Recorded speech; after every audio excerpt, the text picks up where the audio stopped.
नजर सब पर। नमस्कार, मैं हूं दीप्ति शर्मा और आप सभी का स्वागत करती हूं थर्ड आई न्यूज नेटवर्क में। आइए सीधे रुख करते हैं अभी तक की 10 बड़ी खबरों का। पीएम मोदी की अमेरिकी यात्रा समाप्त, आज वो मिस्र के लिए हुए रवाना। यात्रा के समाप्त होने पर पीएम ने कहा कि एक बहुत ही विशेष अमेरिकी दौरा समाप्त हुआ। पीएम मोदी ने गूगल के सीईओ सुंदर पिचाई, बोइंग के CEO, Microsoft CEO Satya Nadella, Apple CEO Tim Cook के साथ मीटिंग की। सुंदर पिचाई का कहना है कि डिजिटल इंडिया पर पीएम मोदी का विजन वक्त के काफी आगे का है। कई देश अब उस दिशा में सोच रहे हैं। अमेजन के सीईओ जेसी ने बताया कि कंपनी भारत में $15 अरब निवेश पर विचार कर रही है। पीएम मोदी के साथ बहुत ही अच्छी और सार्थक बातचीत हुई है। हम पहले ही भारत में $11 अरब का निवेश कर चुके हैं। पीएम मोदी ने बताया कि गूगल का एआई सेंटर 100 से ज्यादा भाषाओं पर काम करेगा। इससे उन बच्चों को पढ़ने में आसानी होगी जिनकी मातृभाषा अंग्रेजी नहीं है। सबसे पुरानी तमिल भाषा और तमिल संस्कृति का प्रभाव बढ़ाने में भी मदद मिलेगी। हमें ये गर्व से कहना चाहिए कि दुनिया की सबसे पुरानी भाषा का गर्व हमारे पास है। उत्तर प्रदेश के सीएम योगी के निर्देश पर एक बड़ी कवायद शुरू, लखनऊ शहर बनेगा देश का पहला एआई हब। सीएम योगी ने यूपी को वर्ष 2027 तक $1 ट्रिलियन की अर्थव्यवस्था बनाने की रणनीति पर अधिकारियों के साथ मंथन किया था। मुख्यमंत्री ने कहा कि सिस्टम में पारदर्शिता लाने के लिए हमें तकनीक का अधिक से अधिक उपयोग करना होगा। किसी भी प्रकार की लापरवाही कतई बर्दाश्त नहीं की जाएगी। पटना में विपक्ष की एकजुटता पर जैसी उम्मीद थी उतना हंगामा या बवाल तो नहीं हुआ, लेकिन उससे कहीं कम भी सूरत हाल नहीं दिखे। नीतीश कुमार की विपक्षी एकता बैठक में तीखी नोकझोंक के कई मौके आए। आम आदमी पार्टी के अरविंद केजरीवाल और नेशनल कॉन्फ्रेंस के उमर अब्दुल्ला आपस में भिड़ गए, तो एनसीपी के शरद पवार और शिवसेना यूबीटी के उद्धव ठाकरे ने बीच बचाव करके मामले को शांत कराया। इसी तरह एक बार ममता बनर्जी कांग्रेस पर उखड़ गयीं कि यहाँ एकता की बात हो रही है और वहाँ बंगाल में कांग्रेस के नेता धरना दे रहे हैं और लगातार टीएमसी पर हमला बोल रहे हैं। दूसरी तरफ से मोर्चा संभाला नेशनल कॉन्फ्रेंस के उमर अब्दुल्ला ने और कश्मीर से धारा 370 को हटाने के दौरान आपकी पार्टी ने केंद्र का सपोर्ट किया था। आज आपके ऊपर संकट आया है तो आप चाहते हैं कि सब आपका साथ दें।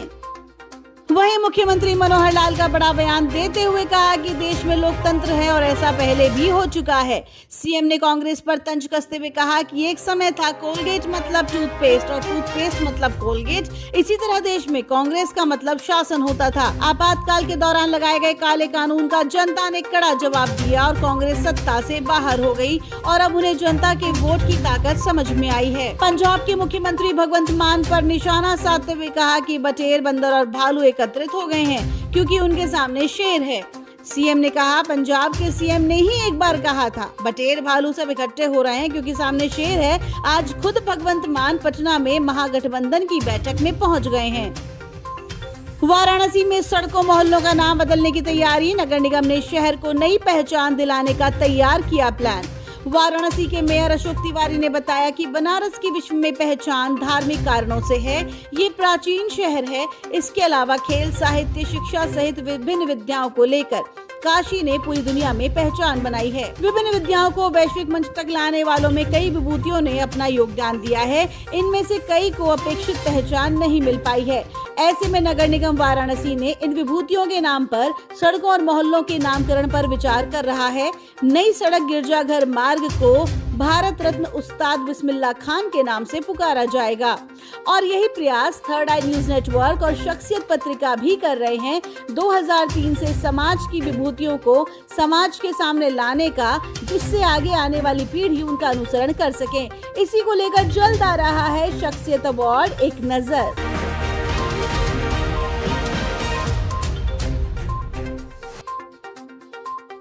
आइए रुख करते हैं राजस्थान का, जहां गहलोत सरकार के खिलाफ भ्रष्टाचार, कानून व्यवस्था, आपदा प्रबंधन के मुद्दों को लेकर बीजेपी विधायकों और सांसदों ने राज्यपाल को ज्ञापन सौंपा। बीजेपी प्रदेश कार्यालय से पैदल मार्च करते हुए राजभवन पहुंचकर प्रतिनिधिमंडल में 55 विधायक और 18 सांसद शामिल हुए। राज्यपाल से भ्रष्टाचार के मामले में कार्रवाई की मांग की। बीजेपी ने सभी विधायकों को अपने क्षेत्रों में राज्य सरकार के खिलाफ भ्रष्टाचार सहित विभिन्न मुद्दों को लेकर चार्जशीट तैयार करने के निर्देश दिए हैं। वहीं आगामी अंतिम विधानसभा सत्र के लिए भी तैयार रहने के निर्देश हैं। राजस्थान कांग्रेस में अशोक गहलोत बनाम सचिन पायलट के बीच जंग अब नए अंदाज में शुरू। अब पायलट कैंप के सीनियर मंत्री और विधायकों ने चुनाव न लड़ने का ऐलान किया। वहीं गहलोत गुट के सामने चुनाव से पहले नई मुश्किलें खड़ी हुई। दूसरी तरफ बीजेपी ने तंज कसा है कि सरकार ने काम नहीं किया है, इसीलिए जनता के बीच किस मुंह से जाएं। इस डर से कांग्रेस नेता चुनाव से पीछे हट रहे हैं।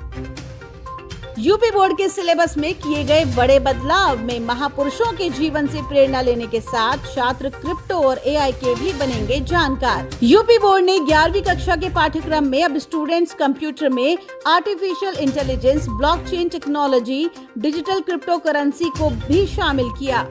12वीं के कंप्यूटर विषय में स्टूडेंट्स को रोबोटिक्स, ड्रोन टेक्नोलॉजी का भी दिया जाएगा ज्ञान, जिससे उन्हें टेक्नोलॉजी को समझने में मदद मिल सके।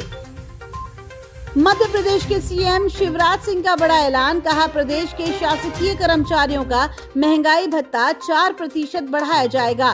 जम्मू कश्मीर में केंद्रीय गृह मंत्री अमित शाह ने श्रीनगर के प्रताप पार्क में बलिदान स्तंभ का किया शिलान्यास। पंजाब में बीएसएफ जवानों ने तरन जिले के लखना गांव में भारतीय हवाई क्षेत्र का उल्लंघन करने वाले एक पाकिस्तानी ड्रोन को रोका और मार गिराया। उत्तर प्रदेश में आपातकालीन अभ्यास के तहत भारतीय वायुसेना के लड़ाकू विमान सुल्तानपुर में पूर्वांचल एक्सप्रेसवे पर उतरे। इस अभ्यास में लड़ाकू विमान, हेलीकॉप्टर सहित विभिन्न प्रकार के विमानों ने भाग लिया। असम के 16 जिलों में बाढ़ से हालात बेकाबू, 4.89 लाख लोग प्रभावित। इन इलाकों में एनडीआरएफ की टीमें तैनात। भारतीय कुश्ती संघ के पूर्व अध्यक्ष ब्रजभूषण शरण सिंह के खिलाफ प्रदर्शन करने वाले बजरंग पूनिया, साक्षी मलिक और विनेश फोगाट समेत 6 पहलवानों को ट्रायल में दी गई छूट। पहलवानों को छूट देने पर ओलंपिक मेडलिस्ट योगेश्वर दत्त भड़के। कहा कि क्या धरना देने वाले खिलाड़ियों का यही मकसद था? कुश्ती के लिए ये काला दिन है। इसके साथ इंडिया के पूर्व कोच कृपा शंकर ने भी इस फैसले का विरोध किया। पहलवान विनेश फोगाट ने सोशल मीडिया पर लंबा चौड़ा पोस्ट कर योगेश्वर दत्त पर किया बड़ा हमला।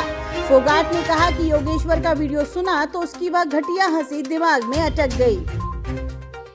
फिल्म आदिपुरुष के खिलाफ एक और पीआईएल दाखिल। जयपुर बालाजी हाथौज धाम के प्रमुख बाल मुकुंदाचार्य ने दायर की याचिका। आदिपुरुष फिल्म के डायलॉग और दृश्यों को लेकर चल रहा विवाद राजस्थान हाईकोर्ट भी पहुंच गया। राजस्थान हाईकोर्ट की जयपुर बेंच में शुक्रवार को फिल्म आदिपुरुष के खिलाफ जनहित याचिकाकर्ता बाल मुकुंदाचार्य की ओर से दायर की गई इस जनहित याचिका पर हाईकोर्ट की खंडपीठ आगामी दिनों में सुनवाई करेगी। याचिका में केंद्र और राज्य सरकार को पक्षकार बनाते हुए कहा गया है कि केंद्र सरकार को सिनेमेटोग्राफी एक्ट के तहत फिल्म के प्रमाण पत्र को सस्पेंड करने के निर्देश दिए जाएं। वहीं राज्य सरकार को प्रदेश में निर्देश दिए जाएं कि वह फिल्म का राज्य में प्रदर्शन बैन करे। इसके साथ ही हिंदुओं की धार्मिक भावनाओं को आघात पहुंचाने वाले फिल्म के निर्माता व लेखक पर पेनल्टी लगाई जाए। वहीं रणदीप हुड्डा ने पूरी की फिल्म स्वतंत्र वीर सावरकर की शूटिंग। अभिनेता ने अपने इंस्टाग्राम पर फिल्म की शूटिंग पूरी करने की खुशी में एक वीडियो शेयर किया। तो ये थी अभी तक की 10 बड़ी खबरें। देश विदेश की ताजा तरीन खबरों के लिए जुड़े रहिए थर्ड आई न्यूज नेटवर्क के साथ। नजर सब पर।